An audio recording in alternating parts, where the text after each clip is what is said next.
Šiandien pasisveikinsiu su jumis iš savo raudonų plytų balkono ir pakalbėsim apie kūrą. Kada gali baigtis kūro atsargos pasaulyje, o gal nesibaigs, kada gali kilti kainos, o gal nekils ir jeigu kils, tai kodėl tai bus. Ir kad apie tai pradėti aiškinti, reikia pasakyti, kad yra tokia kompanija ExxonMobil, amerikiečių kompanija, yra viena didžiausių naftos kūro kompanijų pasaulyje. Visa jų tiekimo linija yra, taip sakant, nuo žemės iki degalinės. Jie patys išgauna naftą, patys ją perdirba, patys tiekia savo pirkėjams. Tai va, New York'e, gegužės 28 dieną, tokiam suvažiavime, ExxonMobil viceprezidentas paskelbė, kad pasaulinės komercinio kūro atsargos pradeda beveik jau greitai pasieks, kritinį lygį. Tai nereiškia, kad nebeturėsim naftos, nebeturėsim dizelio ar benzino, bet bus pasiektas tam tikras kritinis lygis, tarkim, atsargų, kurias turi komercinės kompanijos. Atsargų lygis bus pasiektas iki tam tikro lygio nukris, kada rinka tampa nestabili ir jeigu dar kas nors kur nors susviruotų, tada kainos gali staigiai šokti.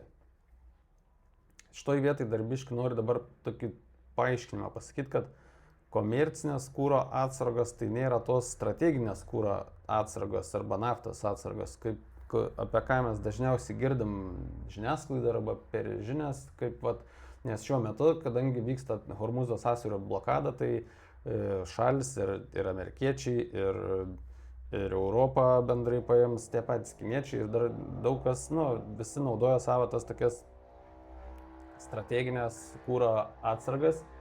Įdomu, jums girdis motociklas, tikriausiai, kad girdis. Strateginės kūro atsargas naudoja, bet tai yra šalių atsargos granai kriziniam laikotarpiui valdyti. Tai nėra tos komercinės atsargas. Kiekvienas šalis, pagrindė, tai bent jau vakarų šalis ir starusios, kad reikia turėti apie 90 dienų naftos atsargų, tiek, kiek per tą 90 dienų tu paprastai importuotum savo reikmėm. Tai jeigu ten vyktų karas arba visiškai totalus koks nors naftos ar kūro tiekimo nutraukimas, kad 90 dienų šalis galėtų išgyventi. Tai būtent iš tų strateginių rezervų, kurie, kaip sakau, 90 dienų išgyvenimo skirti, o čia yra tie komerciniai rezervai. Ir jų biški dabar yra toksai įtampa dėl to 20% negavimo iš Hormūzo sąsiaurio. Todėl šalis naudoja tuos didelius strateginius rezervus. Kartais kiek negauna tie komerciniai tiekėjai, tiek vis po truputį šalis iš savo strateginių rezervų duoda jiems, šitiems komerciniams tiekėjams. Ir dėl to, tada yra palaikomas tas stabilus toksai kūro tiekimas eilinę dieną, eiliniam žmogeliui, taip pat kaip buvo prieš blokadą ar kada nors išvis. Tam, kad mes nepajustumėm, kad trūksta to kūro ir todėl tos kūro kainos yra palaikomas tokios žemos, jos nekyla. Jeigu tų strateginių rezervų nieks nenaudotų, tai tada kūro kainos šoktų. Bet kadangi jie naudojami ir nėra kūro stygiaus juntama rinkoje, tai kainos nekyla. Jeigu ExxonMobil viceprezidentas buvo teisus, ir aš įsivaizduoju, kad vis tiek tai yra didelė kompanija, jie turi savo kažkokius analitikus, kurie žino pasaulinio lygio, ten dizelio ir benzino likučius ir jie tikriausiai kalbasi su kitų kompanijų atstovais ir jie žino tą situaciją. Tai jeigu jis buvo teisus ir to komercinio kūro atsargų pasaulyje, visame pasaulyje, jis čia turėjo omeny, dar yra 3-4 savaitėm, tai tarkim, bet vasaros vidury atsiras tas toksai rinkos nestabilumas, po kurio, jeigu dar kas nors nutiktų, tarkim, iraniečiai sugalvotų dar kokią nors raudoną jūrą blokuoti.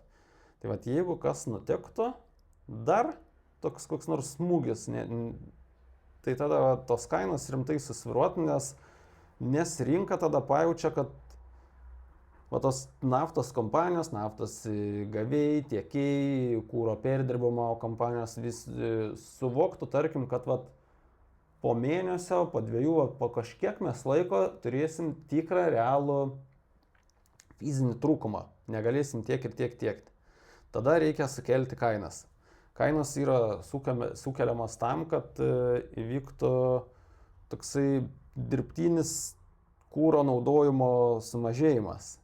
Žmonės tiesiog nenori gal pirkti tiek, kad kai yra brangiau, arba ten, tarkim, avia kompanijų skrydžiai brangesni pasidaro, visą kitą. Žodžiu, žmonės dirbtinai truputį verčiami mažiau vartoti dėl kainų šuolio ir taip yra tas kompensuojamas, tas visas trūkumas, kad nebūtų visiško dar didesnio trūkumo. Jeigu bus rinka tokia pat stabili palaikoma su ta pačia kaina ir tiek pat tiekiama, tai tie rezervai tiesiog išseks per smarkiai. Kitas dalykas, ką reikia suprasti, kad netgi jeigu ir šiandien Hormūzo sąsiauris atsidarytų, tai nereiškia, kad kainos ir visa kita, visa rinka stabilizuosis tą pačią dieną. Nes Persijos įlankai to Irano karo metu buvo apgadinta daug arabų naftos infrastruktūros, daug Irano naftos infrastruktūros. Ta visą infrastruktūrą reikės atstatyti. Tai kas užims laiko. Ir netgi jau atstačius ir pilnai paleidus visą naftos išgavimą ir tiekimą tanklaiviais, tie tanklaiviai, kol bus sureguliuotas, dar mes net neįsivaizduojam, kaip bus sureguliuotas naftos tų tanklaivių praplaukimas sąsiauriu, ar ten Iranas reguliuos, ar bus laisvas praplaukimas. Kol jie dar atplauks iki tos Europos, dar iki pietinių šalių Europos, jie kol ratuką apiplaukia, praeina apie mėnuo iki, tarkim, kokios Anglijos, ten ir iki 1,5 mėnesio, iki mėnesio dar plaukia. Tai yra klausimas, per kiek laiko bus iš viso išspręsta visa ta Hormūzo blokados krizė, kas reiškia, kad amerikiečiai su Iranu turi susitarti ir dar Izraelis po šonėje netrukdyti tam susitarimui. Tada turi būti atnaujintas naftos išgavimas pilnai Persijos įlankai, tada turi laivai pradėti normaliai plaukti ir tada dar tie laivai turi atplaukti iki paskirstimo jau taškų. Tai tas laikas yra labai miglotas ir labai ilgas, todėl tikėtina, kad mes vis dėlto pajausim tą kainų kilimą, anksčiau ir vėliau jis toks yra neišvengiamas. Kas, aišku, nebus labai malonu.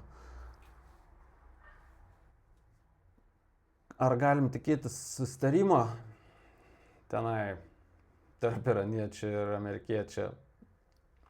Sunkus atvejis, nes ką mes pastebėjom pastarąją savaitę, ką mes galėjom pastebėti ir išsiaiškinti, įvyko nauji susišaudimai. Amerikiečiai atakavo Iraną, Iranas atakavo atgal. Kažkiek Izraelis biškiai įsivėlė į tą visą konfliktą, pasišaudė. Bet ką reikia suprasti, kad Iranas turi ginklų atsargų tęsti konfliktui, jeigu norės. Jie tikrai yra pasirengę toliau blokadai. Amerikiečiai nenori smarkiai imti šaudytis, reiškia, jau tie visi pradiniai tikslai amerikiečių, ten režimo nuvertimai, kariuomenės sunaikinimai ir šiaip Irano visas armagedoninimas, ten sulyginimas su žemėm, jau šitą galim pamiršti, nes amerikiečiai tiesiog per daug išsiekino savo ginklų atsargas ir jie negali tęsti to konflikto.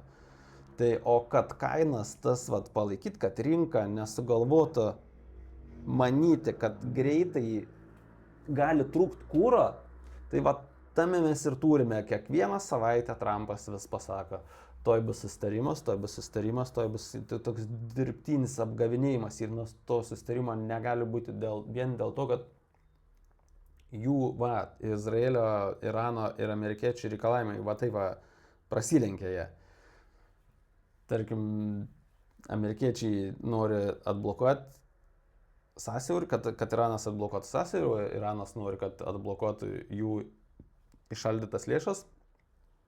Iranas nenori, kad Izraelis pultų Libano oficiali valdžia nenori, kad Iranas kištųsi iš vis į jų karą, bet nors ir Libano valdžia susitarė su Izraeliu, kad nebesišaudytų, tai Izraelis vis dar šaudo į Hezbollah šaudas atgal, Hezbollah bendrauja su Iranu, Iranas visiškai atsisako į dėrybas įtraukti savo branduolinės programos baigimo, kas visiškai neprimtina amerikiečiams, jiems gal ir būtų jau Trumpui šiai dienai priimtina ir jis gal norėtų iš ten dingti, bet jeigu jis dingtų iš ten netgi nepasiekęs branduolinio susitarimo, tai reikštų, kad jis pradėjo karą ir kam jis tada pradėjo karą, ta prasme? Nes jis šiai dienai yra nieko nepasiekęs Irane, ten tie visi vertinimai, kad jie labai smarkiai sumažino Irano pajėgumus. Nu taip, jie sumažino Irano karinius pajėgumus, bet ar jie kaip nors, ką jie realiai pasiekė tuo, tai kaip ir nieko. Faktiškai pilnumoje Iranas šiandien yra geresniai pozicijoje negu buvo prieš karą, vien dėl to, kad jie gali blokuoti tą sąsiaurį ir šokdinti pasaulį praktiškai pagal save, arba mes tiesiog iškentėsim. O ar Iranas gali iškentėti, tai čia labai svarbus klausimas yra, nes kam amerikiečiai tą visą blokadą daro? Jie tiki, kad Iranas ekonomiškai palūš ir turės eiti į dėrybas anksčiau ir vėliau. Bet kiek ta blokada veikia realiai, Iranas gali didžiąją dalį visko savo, ko jiems reikia, importuoti ir eksportuoti per savo žemyninę dalį, nes pas jų siena yra 1000 kilometrų su kitom šalim. Iranas nėra pasiekęs netgi jokios negalim net kalbėti apie hiperinfliaciją, kad ir kaip ten pas juos bloga ekonominė padėtis yra ir netgi buvo bloga jau prieš karą, bet nėra iki krizinės pas juos dar yra tolokai, ta prasme. O jeigu kalbėtumėm apie Irano naftos išgavimą, kur dažnai kas nors ten pasako, kad jam tuoj čia reikės irgi stabdyti grėžinius, gal jie ir yra kažkiek sustabdė tų grėžinių, gal mes negalim to žinoti, nes mes esam klaviatūros riteriai, galim taip sakyti, visi šitie mes apžvalgininkai. Faktiškai jie išgavimo naftos yra savo sumažinę pastaruoju metu apie kokius 4, gal net 5 kartus. Bet taip, kad jie visiškai stotų ir neeksportuotų nėra, nes jie kiekvieną savaitę vis dar eksportuoja savo grinai iranietišką naftą, jie eksportuoja vis dar tanklaiviais per Hormuzo sąsiaurį ir ta nafta išplaukia į Azijos šalis.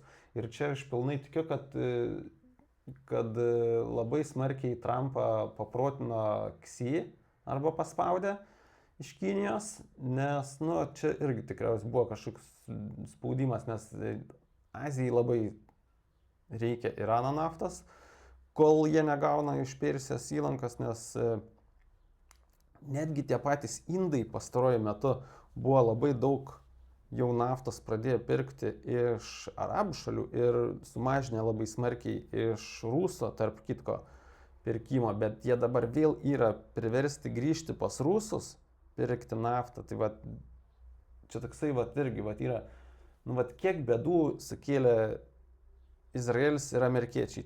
Čia faktas yra. Viskas, kas buvo jau pasiekta, netgi tas importo iš Rusijos sumažinimas, dabar vėl per jų šitą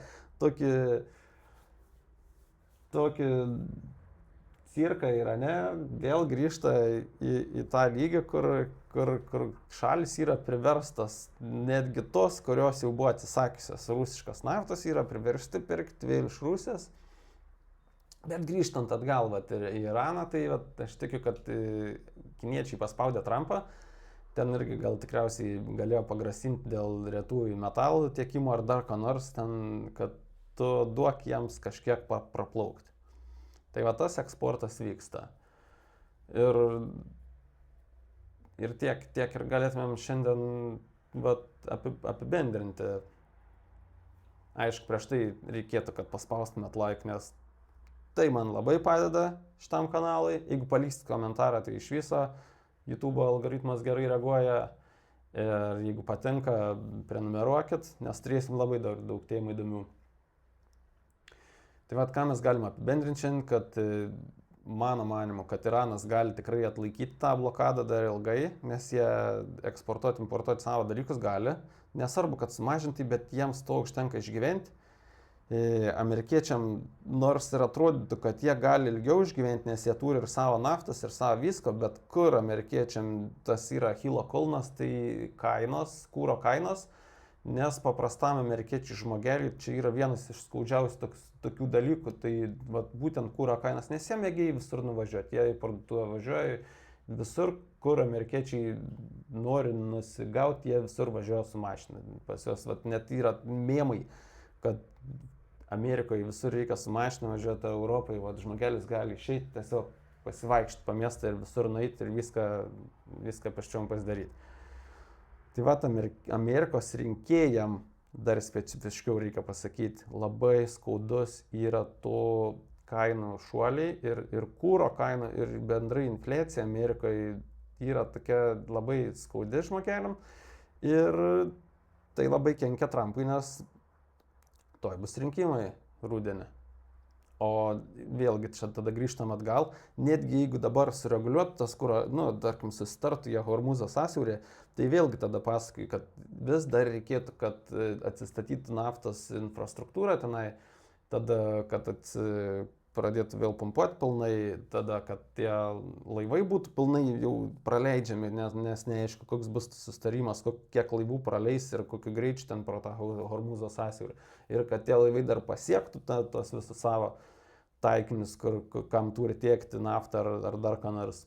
Dar praeis laiko, todėl tos kainos nesistabilizuos greitai ir tikėtina, kad kainos netgi, kai jau viskas bus padaryta, jos vis dar nepasieks prieš karinio Irano lygio, nenukris. Nes šalim reikės vis pirma atsistatyti savo strateginius rezervus. Tai kai dar šalis atsistatys savo strateginius rezervus, dar praeis kiek laiko. Ir tik tada tos kainos stabilizuos. O ateityje mes galime laukti po viso šito tokio jovalo, kuris visiškai realiai dabar neturi aiškaus to momento, kada jis gali išsispręsti. Galim tikėtis, kad kažkiek kainos kada nors nukris truputį dar žemiau, nes yra daug šalių, kurios vysto savo naftos šitą infrastruktūrą, gavybą ir eksportą. Ta pati Jungtiniai Arabų Emiratai, kadangi išstojo iš OPEC-o, tai jie bus linkę kuo daugiau eksportuoti greituoju laikotarpiu, nes jie yra žlugę realiai, jie daugybę metų investavo į turizmą, į savo tokio kaip turtuolio hubo vaidmenį. Artimuosiuose rytuose dabar pas juos yra žlugęs turizmas, žlugus naftos eksportas, tai jiems reikės atsigauti, jie norės eksportuoti kuo daugiau. Tai daugiau naftos jie paleis. OPEC šalis nebe taip smarkiai valdys tą naftos rinką. Tuo pačiu metu jau dabar yra smarkiai vystomi naftos išgavimo kompanijos kai kuriuose Afrikos šalise, kas ateityje daug mum europiečiam tieks naftos, nes mes ten alternatyvius kelius esam radę ir todėl būsim tokie mažiau skaudžiai mums skaudės, jeigu kokia nors ateities krizė bus dar naftos.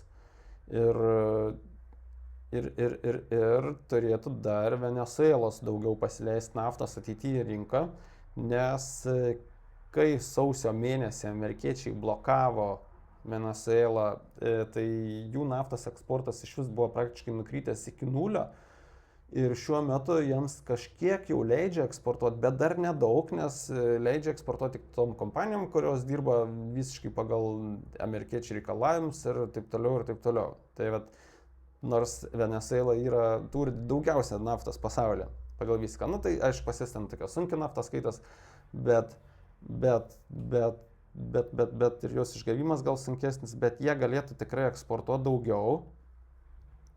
Ir ateityje tikėtina, kad va tų tiekėjų visur pasaulyje bus daugiau, nes tos naftos, vis tiek jos yra. Todėl tos krizės gal bus lengviau suvaldomos, bet greituoju laikotarpiu tai mes turim problemą, kad mes nežinom, kada bus susitarimas, o jeigu tas susitarimas ir bus, tai ta naftos kainos vis tiek nesistabilizuos greitai, kol nebus viskas sutvarkytas, surūšiuota, visi laivai neatplauks ten, kur reikia. Tai tiek šiandien apie visą tą naftos istoriją šiai dienai. Dėkui, kad išklausėt, jeigu išklausėt tiek daug, ir iki kitos kartą.